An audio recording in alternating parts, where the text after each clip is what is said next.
আজ আমি একদম সাধারণ উপায়ে ঘরোয়া পদ্ধতিতে প্রেসার কুকার ছাড়া কড়াইতে মাটন কারি বানিয়ে দেখাবো। তো স্কিপ না করে সম্পূর্ণ ভিডিওটি দেখুন আর সঙ্গে থাকুন।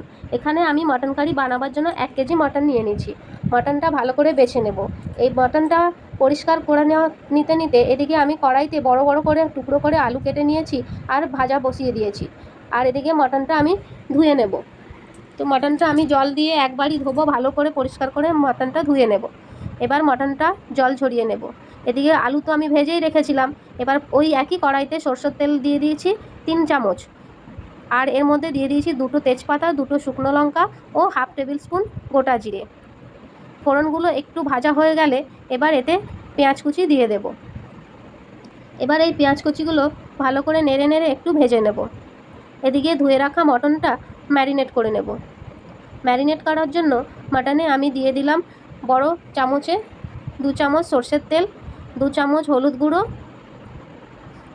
আর আন্দাজ মতো নুন। আমি এখানে 1 কেজি মাটনের জন্য বড় চামচে 2 চামচ নুন দিয়েছি। এবার সমস্ত উপকরণ দিয়ে মাটনটা ভালো করে ম্যারিনেট করে নেব। আমার মাটনটা ম্যারিনেট করা হয়ে গেছে। এদিকে পেঁয়াজগুলো ভাজা হয়ে গেছে। এদিকে আমি মাটনের জন্য মশলা তৈরি করে নেব। আমি মিক্সার গ্রাইন্ডারে একসাথেই পেঁয়াজ কুচি, আদা, রসুন, লঙ্কা একসঙ্গে বেটে নিয়েছি। এই পেস্টটি এবার আমি এই কড়াইতে যেখানে পেঁয়াজ ভাজা করছিলাম তার মধ্যে দিয়ে দেব। এবার দিয়ে মশলাটা ভালো করে ভেজে নেব। মশলাটা আমি ভালো করে ভেজে নিয়েছি। প্রায় 5 মিনিট ধরে নাড়তে নাড়তে আমি মশলাটা ভালো করে ভেজে নিয়েছি। এবার মশলাটার মধ্যে আমি দিয়ে দেব আন্দাজ মতো নুন আর হলুদ গুঁড়ো। এখানে আমি আন্দাজ মতো নুন হলুদ গুঁড়ো দিলাম, কারণ আগে থেকে মাটনে আমি নুন হলুদ ম্যারিনেট করে রেখেছি। সেই জন্য ওই আন্দাজ হিসাবে বুঝে শুনে মশলাতে আমি নুন আর হলুদ দিয়েছি। এবার মশলাটা আবারও ভালো করে নেড়ে নেড়ে কষিয়ে নেব। মশলা দিয়ে যখন তেল ছাড়বে তখন মাটনগুলো এর মধ্যে ঢেলে দেব। ম্যারিনেট করা মাটনগুলো মশলার সাথে ভালো করে মিক্স করে নেব। এবার ভালো করে মাটনটা নেড়ে নেড়ে কষাতে হবে। এই সময় গ্যাসের ফ্লেমটা হাইতে থাকবে। এইভাবে মাটনটা নাড়তে নাড়তে দেখবেন পেঁয়াজগুলো গলে গিয়ে মাটন থেকে জল বেরিয়ে এসেছে। মাটনটা আমরা এইভাবে অনেকক্ষণ ধরে নাড়বো এবং একটা ঢাকনা দিয়ে ঢেকে ঢেকে নাড়তে হবে। কিছুক্ষণ ঢাকতে হবে, আবার ঢাকনা খুলে নাড়তে হবে। এখন গ্যাসের ফ্লেমটা আমি লোতে করে দেব। লো বলতে একদম সিমে নয়, একটু মিডিয়াম ফ্লেমে করে নেব। আর মাঝে মধ্যেই ঢাকনা খুলে মাটনটা নেড়ে নেব।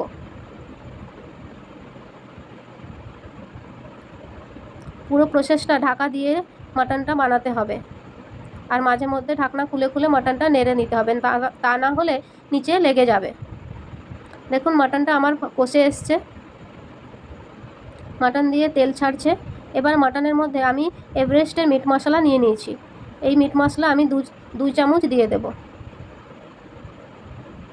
এটা ছোট চামচ বলে 3 চামচ দেখাচ্ছে, কিন্তু এটা 4 চামচের নিলে 2 চামচই হবে। এবার এটা আমি মাটনের সাথে ভালো করে মিক্স করে নেড়ে নেব। আবারও ভালো করে মাটনটা কষিয়ে নেব। এবার যেই বাটিতে মাটন আমি ম্যারিনেট করে রেখেছিলাম সেই বাটিতে আমি প্রায় 1 মগ মতো জল দিয়েছি এবং জলের মধ্যে সামান্য নুন দিয়েছি, দিয়ে জলটা গরম করে নেব। এদিকে মাটনটা আমার কষে গেছে, একদম খুব ভালো করে কষে গেছে। এবার ওই ভেজে রাখা আলুগুলো মাটনের সঙ্গে দিয়ে আবারও ভালো করে কষিয়ে নেব। এভাবে 2 মিনিট নেড়ে চেড়ে নেব। এদিকে আমার জলটা গরম হয়ে গেছে। এই জলটা নিয়ে আমি মাটনে ঢেলে দেব।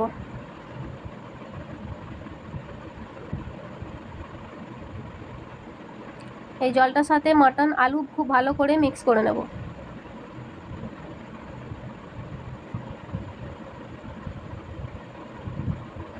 এবার একটা ঢাকনা দিয়ে ঢেকে প্রায় 15-20 মিনিট মতো আমি মাটনটা রান্না করে নেব। দেখুন মাটনের ঝোল ফুটে একদম কারিটা কত ঘন হয়ে এসেছে, আর মাটনগুলো খুব সুন্দর করে তৈরি হয়ে গেছে।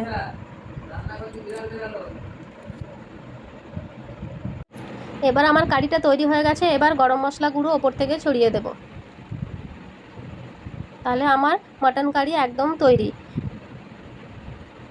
আপনাদের যদি আমার এই রেসিপিটা ভালো লাগে একটা লাইক করে দেবেন। আর বন্ধুদের সাথে অবশ্যই শেয়ার করে নেবেন। তো আজকের মতো বিদায়। ভালো থাকুন, সুস্থ থাকুন, হ্যাপি থাকুন। টাটা।